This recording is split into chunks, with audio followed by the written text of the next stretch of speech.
Hey, it's Mike here again, and we're gonna do another space model build.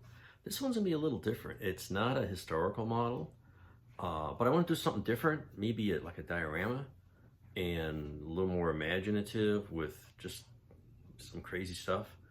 I've seen some interesting sci-fi dioramas that are full of busy little side scenes, and I've got a kit that I had in mind that looks like it might be a good basis for something. And actually, I have no idea what it's going to look like when it's done. But I have a couple of vague ideas, and I'm just going to build it. And as I go along, add some things. I've got some bits and pieces of stuff, some old parts I want to use up. For example, I've got built all these Gemini kits, and I got all these leftover fuel tanks from the adapter that I don't use. So I said, well, what can I do with that? And I'm not quite sure yet, but maybe a fuel tank farm or something, who knows? But anyway, I'll try to use up some of that stuff and some other things, so let's take a look. The basis is gonna be this guy. And my idea is I'm gonna build it like it's on the ground in a hangar or a ramp, a service area. We'll have it cut open in pieces and a bunch of people around it and some servicing vehicles, like it's between missions. And so I actually have started a little bit.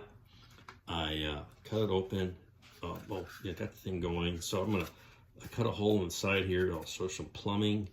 I think this thing will be sitting on its base. I've actually got the base assembled. Not much to it.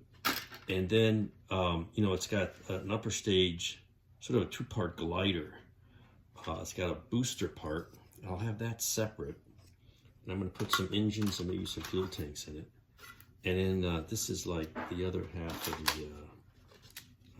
the fuel tank for the glider, I guess. And the glider itself with the crew is this part. And I cut out openings because it's going to be sitting on landing gear. And it's got a little crew cabin here, supposedly. I can't find it right now. But I'm going to close this off. Glue this shut and just, use some decals or something to make some windows or whatnot.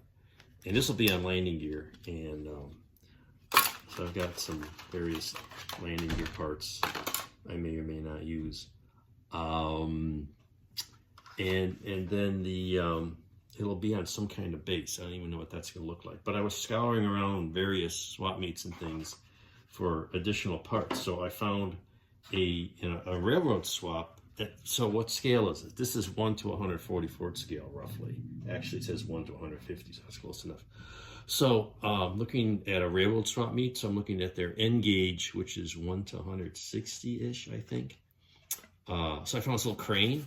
I can adapt that, maybe, for some use somehow. I picked up some figures. I need lots of little figures. These are dock workers. I can modify those. I got these. I didn't pay these prices, but here's some tanks and hoses and gizmos. And at the National Convention, IPMS Nats, I found this 144th scale. It's Russian or maybe East German or something, but it's, this would be like a 50s vintage, like an alternate history. So I'm going to have some airport equipment. This is airport equipment. Where does it say that? Airport service equipment. So I've got like a fuel trunk and some flatbeds, and I can put some stuff in here, a bus. I don't know. I'll come up with something for this, but some side equipment, and then a bunch of Gemini fuel tanks, and maybe I'll put those on here. Who knows? But that's the project. That's what I want to try to do here. What it's going to look like, I don't know. But I think the first thing is to take the rocket and, cut open some parts so I can show some internals. They're going to be separated. I think the booster will be vertical. The other parts will be horizontal. So I got to have landing gear. I think one of them is going to need maybe some sort of a cart. Maybe it'll set on one of those trucks. I don't know yet. That's the fun part. I don't know what it's going to be until I'm done.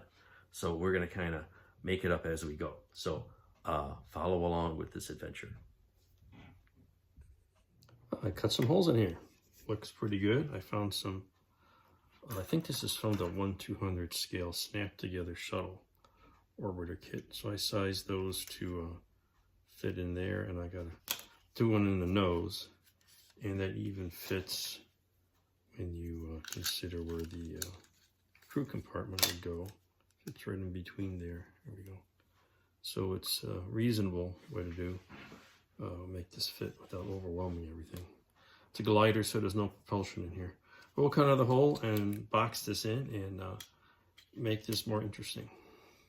So as you can see, I've got a little progress here. I've got the lid glued on cockpit of the glider, and I built just with some styrene sheet, just boxed in the landing gear wells so I can put landing gear in there, and it still fits. Yeah, I kind of finagle it so it fits inside. But now I've got something to mount, and just to kind of close it up, some landing gear on the glider. Some of these boosters I need, this has got no engines. I got some putty on this booster part. It's got 4 engines, and I found some leftovers from, I think it was the Chinese Shenzhou kit, had some little nozzles that'll enhance that. So I need 4 there, and I need 5 on the main booster, which is hiding somewhere. But there's another one there. This booster for the glider, drop booster, has 2 engines. And so I got a fuel tank, a couple of fuel tanks. I got another one here. Oops. Whee! A couple of fuel tanks that I'll just cut off the nose, and it makes a nice nozzle shape, and that'll enhance that a bit. Yeah, they may not fit all back together, but that's okay. It's fictional.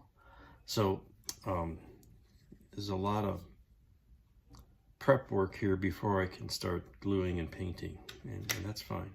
So that's where the rocket's coming along, kind of focusing on that right now. And I got some primer on the main booster. So I will continue to work on these elements. All right, a little progress. Like I said, I cut the flaps off of this glider, and I put a little rim around there with some styrene strip, and I'm gonna put a flat piece over it so that even though it's on the bottom, when the flaps are open, whoops, like this, you won't see a hollow in there. You'll see something. So that's the plan for that. Got this joint sanded down a little bit here. Got maybe putty some of the places, but it's not bad. Hit that with primer. I gotta find some rocket engine nozzles. These are insufficient for my taste. And I started focusing on the main stage, and I found this piece from that, oh gosh, it's just like a space colony, and there was an extra dome, so that'll work nicely in the bottom of the rocket. And what I've done is I put a base there, and actually this piece is taped down, but put a couple of tubes there. I wanted something flexible because there's like 5 engines, and I want to connect it to this fuel tank. And so I got some pieces of flex straw, and that'll be close enough, and then you can just see a little bit in that opening. So it doesn't have to be much, but you see there's something in there that looks like piping and feed lines for that. So anyway, that's what that's going to be. I did a bunch of experimenting, trying to figure out, I tried taking some tubing and bending it with heat, but that didn't work very well. Then I realized, oh, I got these flex tubes, these straws. This is what I use for pipetting paint out of a bottle into my airbrush. And I said, oh, I want a bent tube, I should use this. So anyway, that's where we are.